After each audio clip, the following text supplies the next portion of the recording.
Hi everyone. Previous video dalli we discussed about the difference between the Harvard architecture, von Neumann architecture, and difference between Harvard and von Neumann and microcontroller and microprocessor we discussed. In this video, let us discuss about the differences between the RISC and the CISC processor, right? So based on the memory ನಮಗೆ ಹಾರ್ಡ್ವರ್ಡ್ ಮತ್ತು von Neumann architecture ಅಂತ ಬಂತು. ಅದರಲ್ಲಿ data memory, program ಮೆಮೊರಿನ ಹೇಗೆ organise ಮಾಡಿದ್ವಿ, ಅದರ ಮೇಲೆ ಡಿಫ್ರೆನ್ಸಸ್ನ make out ಮಾಡಿದ್ವಿ.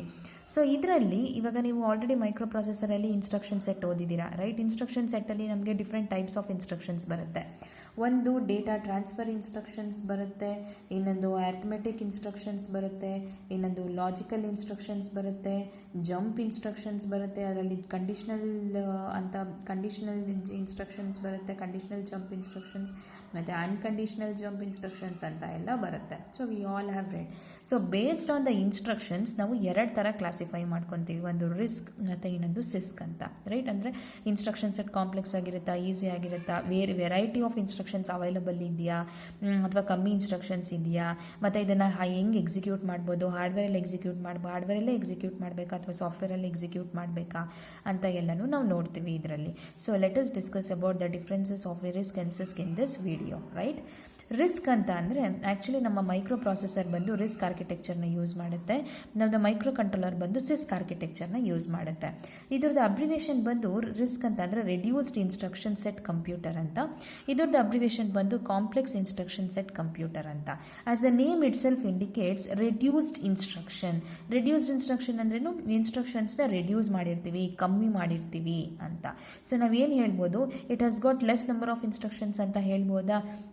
Here there will be less number of instructions. ಅಂದರೆ ಬರೀ ಒಂದು ಡೇಟಾ ಟ್ರಾನ್ಸ್ಫರ್ ಆಗೋ ಇನ್ಸ್ಟ್ರಕ್ಷನ್ಸ್ ಅಂದರೆ ಬರೀ ಮೂವ್ ಇನ್ಸ್ಟ್ರಕ್ಷನ್ ಆಗಿರ್ಬೋದು, ಅಥವಾ ಬರೀ ಅರ್ಥಮೆಟಿಕ್ ಇನ್ಸ್ಟ್ರಕ್ಷನ್ಸ್ ಆಗಿರ್ಬೋದು, ಅಷ್ಟೇ ಇರುತ್ತೆ. ಅಂದರೆ very less number of instructions ಇರುತ್ತೆ ನಮಗೆ, ರೈಟ್? ಅಂದರೆ ಇವಾಗ ನಾವು ನೋಡಿದ್ದೀವಿ ಮೈಕ್ರೋ ಪ್ರೊಸೆಸರ್ಲಿ ಡೇಟಾ ಟ್ರಾನ್ಸ್ಫರಲ್ಲಿ ನಾವು ಪಿ ಸಿಗೆ ಲೋಡ್ ಮಾಡ್ಕೊಳ್ಳೋದು, ಎಸ್ ಪಿಗೆ ಡೇಟಾನ ಲೋಡ್ ಮಾಡ್ಕೊಳ್ಳೋದು, ಮೆಮೊರಿಯಿಂದ ಡೇಟಾನ ರಿಜಿಸ್ಟರ್ಗೆ ಕಾಪಿ ಮಾಡ್ಕೊಳ್ಳೋದು, ಡೈರೆಕ್ಟಾಗಿ ಇಂಡೈರೆಕ್ಟಾಗಿ ಅವೆಲ್ಲನೂ ನೋಡಿದ್ದೀವಿ, ರೈಟ್? ಸೊ ಇದರಲ್ಲಿ ಏನಾಗುತ್ತೆ ಅಂದರೆ ಆ ಥರ ಎಷ್ಟೊಂದು ಇನ್ಸ್ಟ್ರಕ್ಷನ್ಸ್ ಇದೆ. ಡೇಟಾ ಟ್ರಾನ್ಸ್ಫರಲ್ಲೇ ಆಲ್ಮೋಸ್ಟ್ ನಾವು 21 to 22 types of data transfer instructions ನೋಡಿದ್ದೀವಿ. ಬಟ್ ಅದರಲ್ಲಿ ಬರೀ ಡೇಟಾ ಟ್ರಾನ್ಸ್ಫರಲ್ಲಿ ಅರ್ಥಮೆಟಿಕಲ್, ಲಾಜಿಕಲ್, ಜಂಪಲ್ಲೆಲ್ಲ ನಾವು ವೆರೈಟಿ ಆಫ್ ನೋಡಿದ್ದೀವಿ. ಸೊ ಅಂದರೆ ಇಲ್ಲಿ comparison when compare to micro controller, micro processor has got less number of instructions. ಇದರಲ್ಲಿ variety number of complex instructions ಇದೆ that you are going to learn when we are discussing about the addressing modes and the instruction types of the micro controller. Just ಈಗ like easy ವೇನಲ್ಲಿ simple ಆಗಿ ಹೇಳ್ತಾ ಇದ್ದೀನಿ, right? So ಇವಾಗ ನಮಗೆ say for example ತಗೊಳ್ಳಿ. Before going to the third difference, let us take an example, right? So ಇವಾಗ ಇದರಲ್ಲಿ ನಮಗೆ ಬರೀ ಮೂವ್ ಇನ್ಸ್ಟ್ರಕ್ಷನ್ ಇದೆ, ಆ್ಯಡ್ ಇನ್ಸ್ಟ್ರಕ್ಷನ್ ಇದೆ, ಮತ್ತು ಸಬ್ಟ್ರಾಕ್ಷನ್ ಇನ್ಸ್ಟ್ರಕ್ಷನ್ ಇದೆ. ಆ್ಯಂಡ್ ಡೇಟಾ ಟ್ರಾನ್ಸ್ಫರ್ ಇನ್ಸ್ಟ್ರಕ್ಷನ್ಸಲ್ಲಿ ಸೋರ್ಸ್ ಆಪರೆಂಡ್, ಡೆಸ್ಟಿನೇಷನ್ ಆಪರೆಂಡ್ ಎರಡೂ ರಿಜಿಸ್ಟರ್ಸ್ ಇದೆ ಅಂತ ಅನ್ಕೊಳ್ಳಿ, ರೈಟ್? ಸೊ ಇವಾಗ ನಾವು ಒಂದು ಪ್ರೋಗ್ರಾಮ್ ಬರಿತಿದ್ದೀವಿ ಅಂತ ಅನ್ಕೊಳ್ಳಿ, ಮಲ್ಟಿಪ್ಲೈ 8 into 5. ಇದಕ್ಕೆ ನಾವು ಒಂದು ಪ್ರೋಗ್ರಾಮ್ ಬರಿತಾ ಇದ್ದೀವಿ ಅಂತ ಅನ್ಕೊಳ್ಳಿ, ರೈಟ್? ಇಲ್ಲಿ ನಮಗೆ ಯಾವುದೇ ರೀತಿ ಮಲ್ಟಿಪ್ಲೈ ಮಾಡಿ ಅಂತ ಹೇಳಿದ್ದೀವಿ ನಾವು ಪ್ರೋಗ್ರಾಮಲ್ಲಿ. ಸೊ ಇಲ್ಲಿ ನಮಗೆ ಮಲ್ಟಿಪ್ಲಿಕೇಶನ್ ಅನ್ನೋ ಇನ್ಸ್ಟ್ರಕ್ಷನ್ ನಮಗೆ ಅವೈಲಬಲ್ ಇಲ್ಲ. ಸೊ ನಾವೇನು ಮಾಡಬೇಕಾಗತ್ತೆ, 8ನ 5 ಟೈಮ್ಸ್ ಆ್ಯಡ್ ಮಾಡಬೇಕಾಗತ್ತೆ, ರೈಟ್? ಅಥವಾ 5ನ 8 ಟೈಮ್ಸು ನಾವು ಆ್ಯಡ್ ಮಾಡಬೇಕಾಗತ್ತೆ. ಸೊ ಏನಾಗುತ್ತೆ, ನಾವು ಪ್ರತಿ ಸತಿ ಆ್ಯಡ್ ಏನಲ್ಲಿ ಒಂದು ಡೇಟಾ ಇಟ್ಕೊಂಡಿದ್ದೀವಿ ಅಂತ ಅಂದ್ಕೊಳ್ಳಿ, 08 ಅಂತ ಇದೆ ಅಂತ ಅಂದ್ಕೊಳ್ಳಿ. ಸೊ ಆ ಥರ ಏನು ಮಾಡಬೇಕಾಗತ್ತೆ, 8ನ ನಾವು 5 ಟೈಮ್ಸ್ ಮಾಡ್ತೀವಿ ಅಂತ ಅಂದರೆ 5 ಟೈಮ್ಸ್ ನಾವು ಆ್ಯಡ್ ಅಂತ ಬರಿತೀವಿ. ಸೊ ಏನಾಗುತ್ತೆ, ಪ್ರತಿ ಸತಿ ಆ್ಯಡ್ ಮಾಡಿದ ಮೇಲೆ ಆನ್ಸರ್ನ ಏನು ಮಾಡ್ಕೊಬೇಕು, ಅಕ್ಯುಮುಲೇಟ್ರಲ್ಲೇ ಸ್ಟೋರ್ ಆಗಿರುತ್ತೆ. ಬಟ್ ಪ್ರೋಗ್ರಾಮ್ ಸೈಜ್ ಏನಾಗುತ್ತೆ, ಆಲ್ಮೋಸ್ಟ್ ಡೇಟಾ ತೊಗೊಳ್ಳೋದು 2 ಇನ್ಸ್ಟ್ರಕ್ಷನ್ನು, ಬಿಗಿನ್ ಮಾಡೋದಕ್ಕೆ 1 ಇನ್ಸ್ಟ್ರಕ್ಷನ್, ಆಮೇಲೆ 3 ಸಲ ಆ್ಯಡು, ಆಮೇಲೆ ತಿರ್ಗಾ ಏನಾಗುತ್ತೆ ಎಂಡ್ ಮಾಡೋಕ್ಕೆ 1 ಇನ್ಸ್ಟ್ರಕ್ಷನ್ನು. ಸೊ ಏನಾಯಿತು, ನಮಗೆ ಪ್ರೋಗ್ರಾಮ್ ಲೆಂತು 1 2 3 4 5 6 7 ಇನ್ಸ್ಟ್ರಕ್ಷನ್ಸ್ ಬರುತ್ತೆ ನಮಗೆ. ಸೊ ಇವಾಗ ಬರೀ ನಮಗೆ ಲೆಸ್ ನಂಬರ್ ಆಫ್ ಇನ್ಸ್ಟ್ರಕ್ಷನ್ಸ್ ಇದೆ ಅಂತ ಅನ್ಕೊಳ್ಳಿ, ಬರೀ ಮೂವ್, ಆ್ಯಡ್, ಸಬ್ಟ್ರಾಕ್ಟ್ ಇದೆ ಅಂತ ಅನ್ಕೊಳ್ಳಿ. ಇದರಲ್ಲಿ ನಾನು ಮಲ್ಟಿಪ್ಲಿಕೇಶನ್ ಪ್ರೋಗ್ರಾಮ್ ಬರೀಬೇಕು ಅಂದರೆ ಆಲ್ಮೋಸ್ಟ್ 7 ಇನ್ಸ್ಟ್ರಕ್ಷನ್ಸ್ ಬೇಕಾಗುತ್ತೆ. ಸೊ 7 ಇನ್ಸ್ಟ್ರಕ್ಷನ್ಸ್ ಅಂದರೆ ಸಪೋಸ್ ಇವಾಗ ಇಲ್ಲಿ ನಮಗೆ ಮಲ್ಟಿಪ್ಲಿಕೇಶನ್ ಇನ್ನೂ ಇನ್ಸ್ಟ್ರಕ್ಷನ್ ಇದ್ದರೆ ಏನಾಗ್ತಿತ್ತು, ಡೈರೆಕ್ಟಾಗಿ ಡೇಟಾನ ತೊಗೊಬೋದಾಗಿತ್ತು, ಎ ಅಲ್ಲಿ ಒಂದು ಡೇಟಾ, ಬಿ ನಲ್ಲಿ ಒಂದು ಡೇಟಾ ತೊಗೊಂಡ್ಬಿಟ್ಟು ಸುಮ್ಮನೆ ಮಲ್ಟಿಪ್ಲಿಕೇಶನ್ ಅನ್ನೋ ಇನ್ಸ್ಟ್ರಕ್ಷನ್ ಬರೀಬೇಕಾಗಿತ್ತು. Since it has got since RISC has got less number of instructions, code program length ಏನಾಗುತ್ತೆ ನಮಗೆ ಸಖತ್ತು ಲೆಂತ್ ಇರುತ್ತೆ. ಇದರಲ್ಲಿ ಮೋರ್ ನಂಬರ್ ಆಫ್ ಇನ್ಸ್ಟ್ರಕ್ಷನ್ಸ್ ಇರೋದ್ರಿಂದ ಡೈರೆಕ್ಟಾಗಿ ಎಲ್ಲಾನು ಇವಾಗ ಮಲ್ಟಿಪ್ಲಿಕೇಶನ್ ಮಾಡಬೇಕಂತಂದ್ರೆ ಮಲ್ ಅನ್ನೋ ಇನ್ಸ್ಟ್ರಕ್ಷನ್ ಇರುತ್ತೆ. ಸೊ ಅದನ್ನು ನಾವೇನು ಮಾಡ್ಬೋದು, ಡೈರೆಕ್ಟಾಗಿ ಮಲ್ ಎ ಬಿ ಅಂತ ಬರೆದ್ಬಿಡ್ಬೋದು. ಅಂದರೆ ಎನಲ್ಲಿರೋ ಡೇಟಾ ಬಿ ಅಲ್ಲಿರೋ ಡೇಟಾ ಎರಡು ಮಲ್ಟಿಪ್ಲೈ ಆಗುತ್ತೆ ಅಂತ ನಾವು ಡೈರೆಕ್ಟಾಗಿ ಬರೆದ್ಬಿಡ್ಬೋದು. ಅವಾಗ ಏನಾಗುತ್ತೆ ನಮಗೆ ಕೋಡ್ ಸೈಜು ಲೆಸ್ ಆಗುತ್ತೆ, ರೈಟ್. ಮತ್ತು ಇದ್ರದ್ದು ಇನ್ನೊಂದು ಕ್ಯಾರೆಕ್ಟರಿಸ್ಟಿಕ್ಸ್ ಏನು ಅಂತ ಅಂದರೆ, since it has got less number of instructions, multiple registers ಇರುತ್ತೆ ಇದರಲ್ಲಿ. ಬಟ್ ಇದರಲ್ಲಿ ಕಾಂಪ್ಲೆಕ್ಸ್ ಇನ್ಸ್ಟ್ರಕ್ಷನ್ಸ್ ಅಂದರೆ ಮೋರ್ ನಂಬರ್ ಆಫ್ ಇನ್ಸ್ಟ್ರಕ್ಷನ್ಸ್ ಇರೋದ್ರಿಂದ ನಮ್ಗೆ ಏನಾಗುತ್ತೆ, ಇದರಲ್ಲಿ ಬರೀ ಸಿಂಗಲ್ ರಿಜಿಸ್ಟರ್ ಸೆಟ್ ಇರುತ್ತೆ. ಇದು ಒಂದು characteristics of RISC and CISC, right. And also ನಾವು ಇಲ್ಲೇನು ಹೇಳಿದ್ವಿ, ಲೆಸ್ ನಂಬರ್ ಆಫ್ ಇನ್ಸ್ಟ್ರಕ್ಷನ್ಸ್ ಇದೆ ಅಂತ ಅನ್ಕೊಳ್ಳಿ, ರೈಟ್. ಸೊ ಒಂದು ಇನ್ಸ್ಟ್ರಕ್ಷನ್ಸ್ನ ನಾವು ಹೆಂಗೆ ಅಡ್ರೆಸ್ ಮಾಡ್ತೀವಿ ಅನ್ನೋದನ್ನು ನಾವು ಏನು ಹೇಳ್ತೀವಿ, ಅಡ್ರೆಸ್ಸಿಂಗ್ ಮೋಡ್ಸ್. ಒಂದು ಇನ್ಸ್ಟ್ರಕ್ಷನ್ಸ್ನ ನಾವು ಹೆಂಗೆ ಸ್ಪೆಸಿಫೈ ಮಾಡ್ತೀವಿ, ಒಂದು ಇನ್ಸ್ಟ್ರಕ್ಷನ್ನ ನಾವು ಹೆಂಗೆ ಬರಿತೀವಿ ಅನ್ನೋದನ್ನು ನಾವೇನು ಅಂತ ಹೇಳ್ತೀವಿ, ಅಡ್ರೆಸ್ಸಿಂಗ್ ಮೋಡ್ಸ್ ಅಂತ ಹೇಳ್ತೀವಿ. ಸಿನ್ಸ್ ಇಲ್ಲಿ ಲೆಸ್ ನಂಬರ್ ಆಫ್ ಇನ್ಸ್ಟ್ರಕ್ಷನ್ಸ್ ಇರೋದ್ರಿಂದ, ಅಂದರೆ ನಾನು ಏನಂತ ಎಕ್ಸಾಂಪಲ್ ತಗೊಂಡೆ, ಮೂವ್ ಆ್ಯಡ್ ಸಬ್ಟ್ರಾಕ್ಟ್ ಇದೆ ಅಂತ ಅನ್ಕೊಳ್ಳಿ. ಸೊ ಇದರಲ್ಲಿ ಏನಾಗುತ್ತೆ, ಅಡ್ರೆಸ್ಸಿಂಗ್ ಮೋಡ್ಸ್ ಬಂದು ಏನಾಗುತ್ತೆ, ಬರೀ ಒಂದು ಮೂವ್ ಅಂತ ತಗೊಂಡ್ರೆ ಬರೀ ರಿಜಿಸ್ಟರ್ ಅಡ್ರೆಸ್ಸಿಂಗ್ ಮೋಡ್ಸ್ ಇರುತ್ತೆ, ಅಥವಾ ಒಂದು ಇಮಿಡಿಯೇಟ್ ಅಡ್ರೆಸ್ಸಿಂಗ್ ಮೋಡ್ ಅಂತ ಇರುತ್ತೆ, ಮತ್ತೆ ಒಂದು ಏನು register addressing, indirect addressing, immediate addressing mode ಅಂತ, ಅಂದರೆ ಸಿಂಪಲ್ ಅಡ್ರೆಸ್ಸಿಂಗ್ ಮೋಡ್ಸ್. ಮತ್ತು ಇದಿಷ್ಟೇ ಇರೋದ್ರಿಂದ ಇವೆರಡೇ ಅಡ್ರೆಸ್ಸಿಂಗ್ ಮೋಡ್ಸ್ ಬರೋದು ನಮಗೆ. ಇನ್ನು ನಾವು ಆ್ಯಕ್ಚುಲಿ ಮೈಕ್ರೋ ಪ್ರೊಸೆಸರಲ್ಲಿ ಓದಿರೋ ಪ್ರಕಾರ ನಮಗೆ 5 ಅಡ್ರೆಸ್ಸಿಂಗ್ ಮೋಡ್ಸ್ ಬರುತ್ತೆ. ನಮಗೆ 5 ಅಡ್ರೆಸ್ಸಿಂಗ್ ಮೋಡ್ಸ್ ಬರುತ್ತೆ. ಯಾವ್ಯಾವು, immediate addressing mode, register addressing mode, direct addressing mode, indirect addressing mode, implicit addressing mode ಅಂತ ಬರುತ್ತೆ ನಮಗೆ, ರೈಟ್. ಇಮಿಡಿಯೇಟ್ ಅಂದರೆ ಡೇಟಾನ ಡೈರೆಕ್ಟಾಗಿ ರಿಜಿಸ್ಟರ್ಗೆ ಹಾಕೊಳ್ಳೋದು. ಡೇಟಾ ಮೂವ್ಮೆಂಟ್, ರಿಜಿಸ್ಟರ್ ಮೋಡ್ ಅಂತಂದರೆ data movement between the registers. Direct ಅಂತ ಅಂದ್ರೆ ಏನು, ಒಂದು ಮೆಮೊರಿ ಲೊಕೇಶನಲ್ಲಿ ಇರೋ ಡೇಟಾನ ರಿಜಿಸ್ಟರ್ಗೆ ಹಾಕೊಬೋದು, ಅಥವಾ ರಿಜಿಸ್ಟರ್ಲಿ ಇರೋದನ್ನ ಮೆಮೊರಿ ಲೊಕೇಶನ್ಗೆ ಹಾಕೊಬೋದು. ಇಂಡೈರೆಕ್ಟ್ ಅಂತ ಅಂದ್ರೆ ಏನು, ಇಂಡೈರೆಕ್ಟ್ ಅಂತಂದರೆ ಒಂದು ಮೆಮೊರಿ ಲೊಕೇಶನ್ ಅಡ್ರೆಸ್ನ ಒಂದು ರಿಜಿಸ್ಟರ್ಗೆ ಹಾಕೊಂಡು ಆ ರಿಜಿಸ್ಟರಿಂದ ಇನ್ನೊಂದು ರಿಜಿಸ್ಟರ್ಗೆ ಡೇಟಾನ ಕಾಪಿ ಮಾಡ್ಕೊಳ್ಳೋದು. ಅಂದರೆ ಮೆಮೊರಿ ಲೊಕೇಶನ್ ಅಡ್ರೆಸ್ನ ಇಂಡೈರೆಕ್ಟಾಗಿ ರಿಜಿಸ್ಟರ್ನಲ್ಲಿ ಸ್ಪೆಸಿಫೈ ಮಾಡೋದು.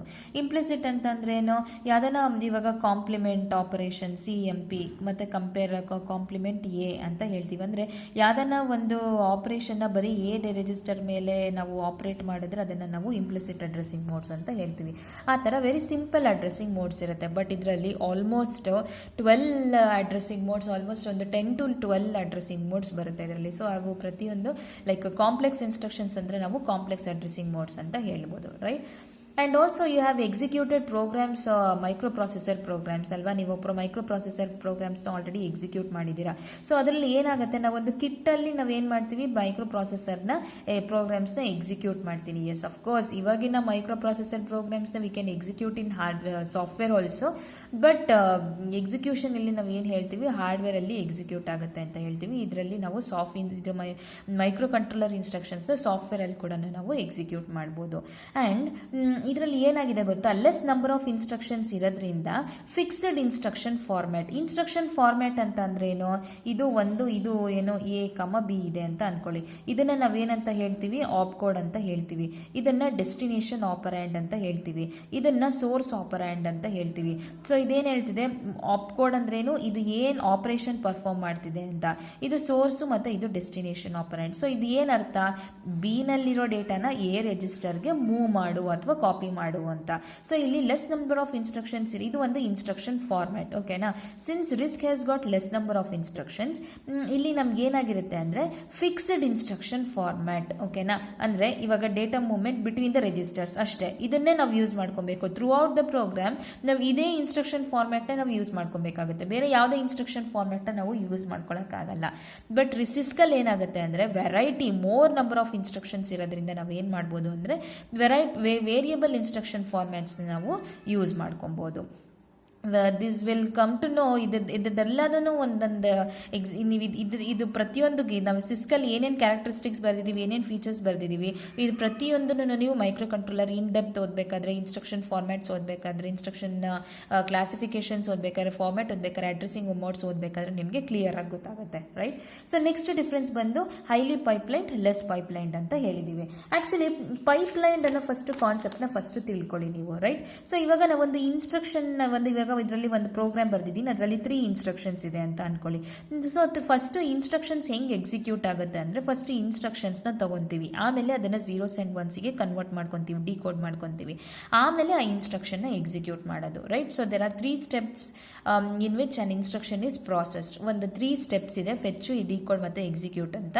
ಈ 3 ವೇಸಲ್ಲಿ ನಾವು ಈ 3 ಸ್ಟೆಪ್ಸಲ್ಲಿ ನಾವು ಏನು ಮಾಡ್ತೀವಿ ಅಂದರೆ ಒಂದು ಇನ್ಸ್ಟ್ರಕ್ಷನ್ನ ಪ್ರಾಸೆಸ್ ಮಾಡ್ತೀವಿ. ಓಕೆನಾ. ಸೊ ಫಸ್ಟು ಇನ್ಸ್ಟ್ರಕ್ಷನ್ ತೊಗೊತೀವಿ, ಆಮೇಲೆ ಕನ್ವರ್ಷನ್ ಮಾಡ್ಕೊತೀವಿ. ಯಾಕೆಂದರೆ ಕಂಪ್ಯೂಟರ್ಗೆ ಅರ್ಥ ಆಗೋದು ಬರೀ 0s and 1s ಅಷ್ಟೇ.